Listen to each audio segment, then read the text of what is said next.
Hello hello hello hello అయ్యగారు నమస్తే అండి. వినిపిస్తుందండి? మీరు మాట్లాడేది నాకేం వినిపించట్లేదండి. హలో చెప్పండి. అయ్యగారు కాస్త గట్టిగా మాట్లాడండి. చెప్పండి అన్న, చెప్పండి. అయ్యా, మీ వాక్యాలు వీడియోలు చూస్తున్నా యూట్యూబ్ లో చాలా బాగున్నాయి. ఎక్కడి నుంచి కాల్ చేస్తున్నారు? అయ్యా, మన ఊరు ఏదండి? రాజమండ్రి దగ్గర అన్న. ఏమండి? రాజమండ్రి దగ్గర. రాజమండ్రి దగ్గర అంటే ఏ పేట? ఏ పేట అండి? బ్రదర్ మీరు ఏమండి? మీరు ఎక్కడి నుంచి మాట్లాడుతున్నారు? మాది కోట్లింగలపేటనండి. ఎక్కడ ఎక్కడ? కోట్లింగలపేట. అంటే రాజమండ్రా? మరి కోట్లింగలపేట రాజమండ్రి కదండి.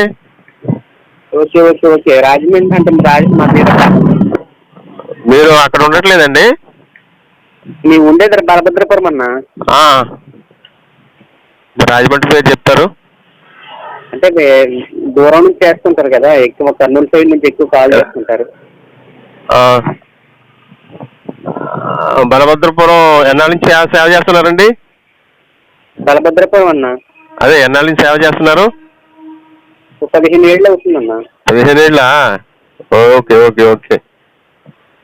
అయ్యా, నాకు సందేహం అండి. నా పేరు మికాయ్ అండి.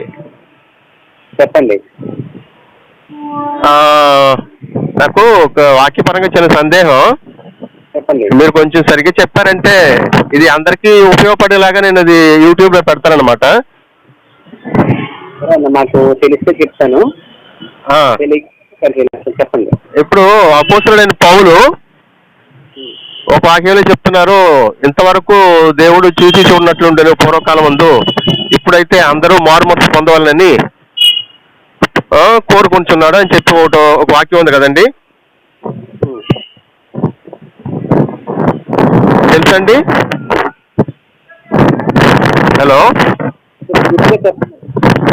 అపోస్తల కార్యాలు 17:30. నేను మీకు చెప్పేటంత వాడిని కాదనుకోండి. చెప్పండి, పర్వాలేదు. వాక్యం చదివి చూసారంటే, అజ్ఞాన కాలములను దేవుడు చూచి చూడనట్టుగా ఉండెను అంటే అది దేన్ని సూచిస్తున్నారండి?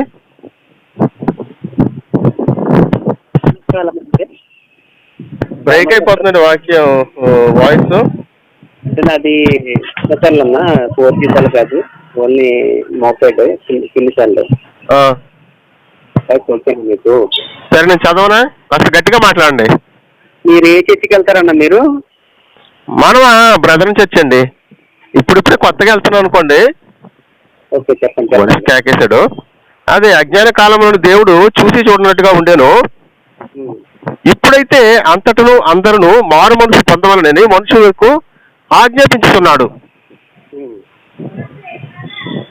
సరేనండి? అదేనన్నా మీ డౌట్? అవునండి. అజ్ఞాన కాలం అంటేనే ధర్మశాస్త్ర కాలం. అదే తర్వాత వాక్యం కూడా చూసారంటే, ఆయన గత కాలంలో సమస్త జనులను తమ తమ మార్గముల యందు నడువనిచ్చెను. మరి అది ఎప్పటి కాలం అండి? అది అయితే పాత నిబంధనకు సంబంధించిన విషయం అన్నది. పాత నిబంధన కాలం అంటే అప్పుడు వాళ్ళకి రక్షణ లేదండి, స్వర్గం లేదా? మరి అంతే కదండి, మరి అజ్ఞాన కాలం అంటే. మరి అలాగనుకుంటే మరి యేసుక్రీస్తు దగ్గరకేమో మోషే ఎలియా దిగి వచ్చారు అని చెప్పేసి బైబిల్లో ఉంది కదండి. అవునండి. మరి వాళ్ళు ఎలాగొచ్చారండి? మొన్న నేను కొంచెం స్టడీ చేసి చెప్పొచ్చా మీకు?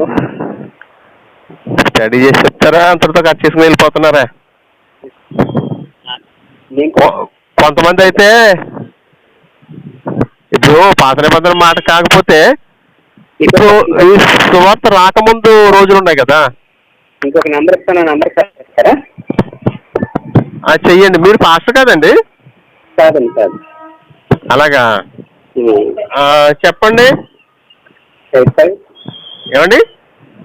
85 00 70 0000.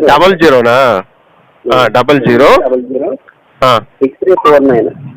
6349 అంటే 8585 రెండు సార్లు రావాలి అక్కడ? 0000 2 సార్లు. అలా కదండి, 8500 మళ్ళీ 00నా? అవునవును. ఆ తర్వాత 6349. 6349. ఆయన పేరండి? ఆయన పేరు రాజేష్ అన్న. రాజేషా? సరే అండి. ఓకే. మన సంఘం పేరేంటండి?